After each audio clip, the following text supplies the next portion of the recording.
Hey y'all, this is Rick from Get Out and Fish, and today we're going to do a color matching video of a very iconic bait. Stay tuned.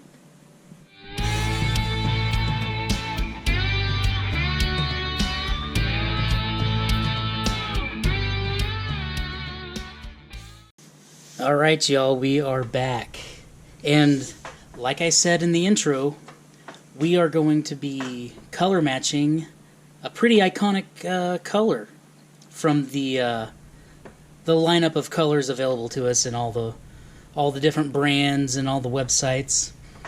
But what is more iconic, more of a staple in people's tackle boxes and in their boats?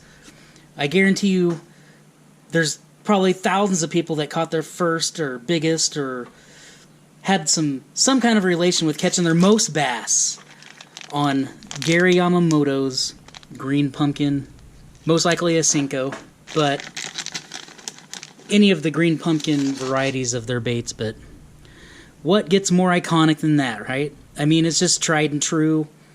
It's such a well put together bait. I mean, it's soft. It's got the worm oil on it. I mean, the salt is just comes right out, and you know how bass fishermen are about their salt. It's just a great bait. Is it greenish brown? Is it brownish green? Who knows? All right. And what I love most about it is it's so simple and effective, but they got so much color in there, but it's still pretty translucent. It's not like oversaturated. It's just a great, well done color. And I'm gonna try and color match this today. I pretty much think I got it nailed down, but it doesn't matter if you don't get it on video and show everyone, right? So we're going to go ahead and try to color match this today. I'm going to try and get the color as close as I can, the saturation as close as I can. I don't have the hexagon flake that they appear to have in here, but I have it might be square flake. I got the square flake. So we're going to go ahead and try and match the flake and everything. But let me get some plastic out, vacuumed up, and we'll get started. Alright y'all, we're back. Got a fresh cooked cup of plastic right in front of us. My plastic of choice is the Bait Plastics 242, low odor. I love that stuff. It's not a super hard plastic, so it'll work out great for this type of bait. And yeah, so I've said in my other videos, I like to do research. I'm always online looking at Tackle Warehouse, looking at colors, trying to see what colors sell best across different brands, and you know, I'm doing all that kinds of that stuff. But I'm in the bait making forums, the old forum. I'm talking, these guys are posting stuff back in the early 2000s, and I go back and I try to get little tidbits of information, and I've never been able to find like a serious, no questions asked recipe for Gary Yamamoto's Green Pumpkin. And whenever you say Green Pumpkin, you kind of have to specify, because Green Pumpkin can mean a lot of different things depending on what kind of bait you're talking about. Like if you want a Yum Green Pumpkin or a Yamamoto Green Pumpkin, they're going to look a little different. Zoom's Green Pumpkin is going to be different than that. So I'm always in there researching, and never really found a recipe, so I kind of started working on it on my own. And I know I've preached on the MF greens in my other videos. This is one of my favorite colors, but I just don't think you're going to get the actual Gary Yamamoto from my MF Green Pumpkin Green, which is like my favorite green pumpkin, but to make with my baits. But I have recently come upon a concoction that's getting pretty close, which is why I'm sharing it with you today.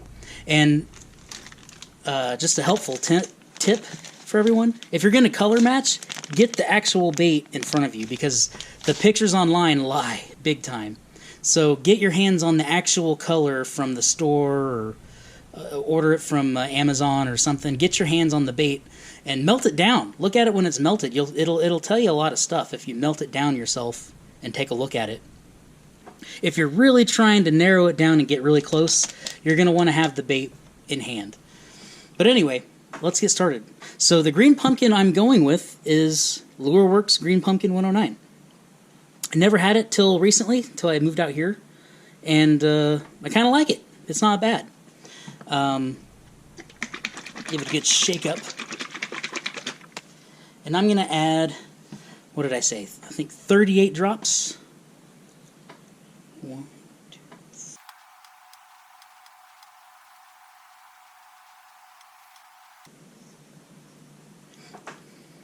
All right, there's 38 drops of the Lureworks Green Pumpkin 109. And then a sneaky color, because you know how I said earlier, is it greenish brown or brownish green? It's not. I think to me it's like a brownish green. So what I do to brown it up a little bit is I add some of this Lureworks Scuppernong 202. I'm going to put about 8 drops of this in there. And yes, I am a hardcore drop counter. I write all my recipes down. I want to replicate. If I make something that I like, I want to be able to replicate it exactly.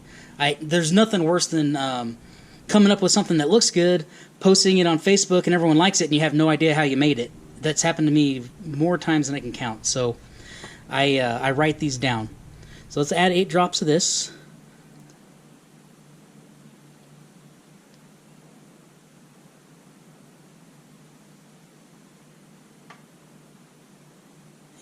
And let's give it a stir and see how that's coming out. We're not done yet, but this will give it a nice little. Oh yeah.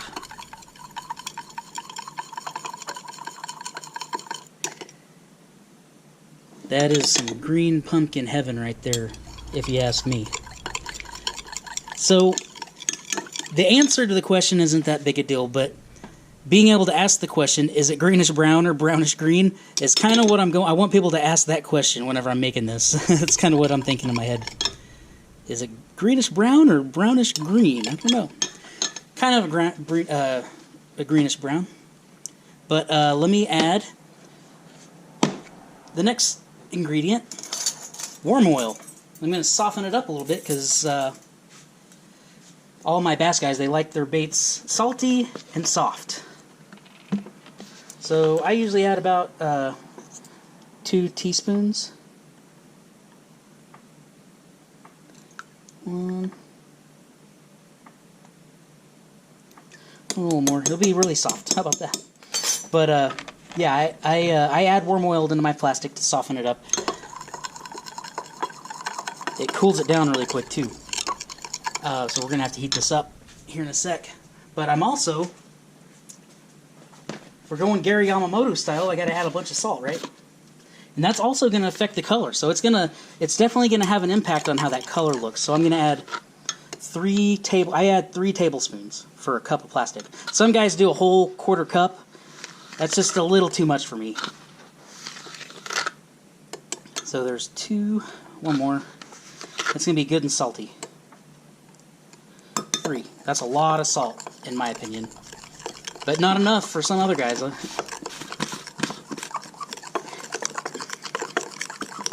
Alright. So we'll heat this up, and then I'll add the black flake whenever I get it liquid again. And we'll be right back. Alright, y'all, we are back. I am going to go ahead and get the mold ready. And add my flake.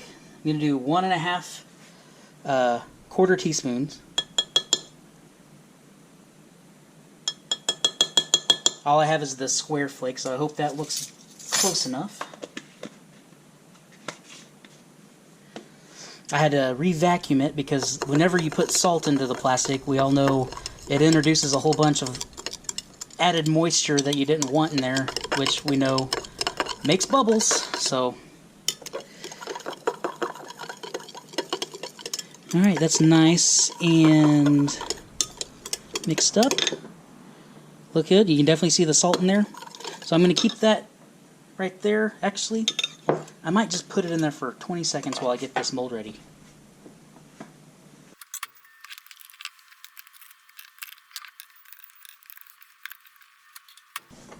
Alright. Keep that salt as suspended as I can before I inject it. I think we're looking pretty good here. So this mold that I chose is, it's a new mold I just got.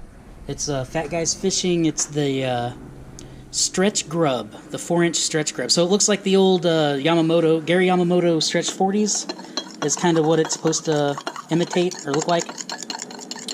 They just came out with them about a month and a half ago, and it just came in about a week and a half ago for me. And yeah, it looks good. I already have people ordering them.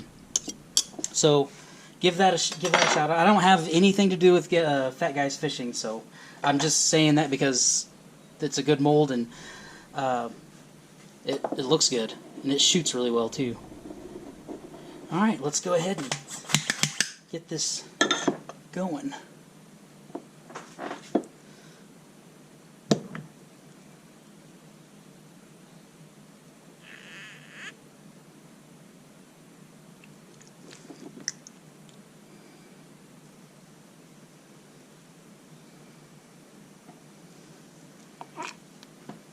It's a pretty meaty cavity mold, so it's going to drink.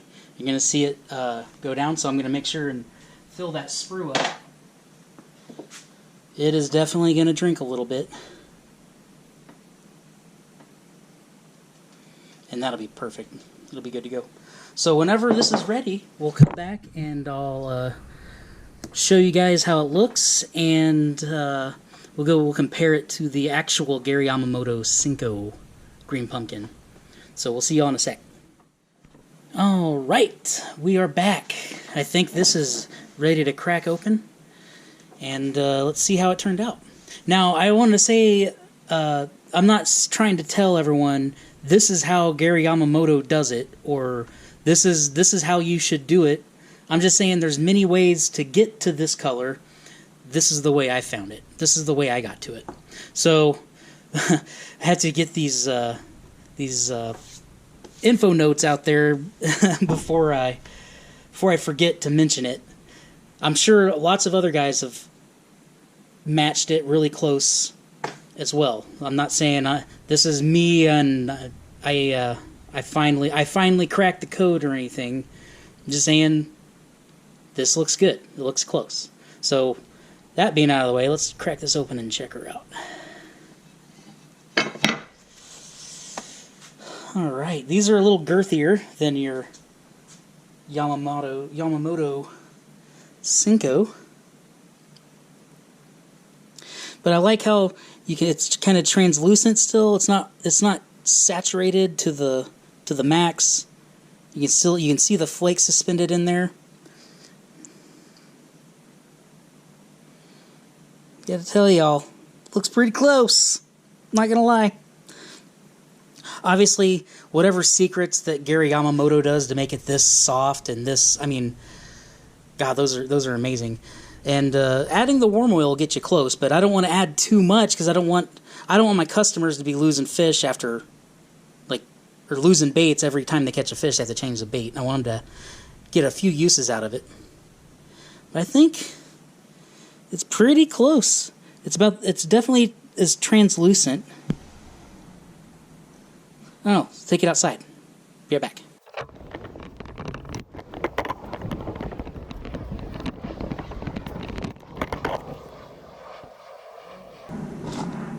Alright, so we got the Gary Yamamoto Cinco on the bottom, mine on the top.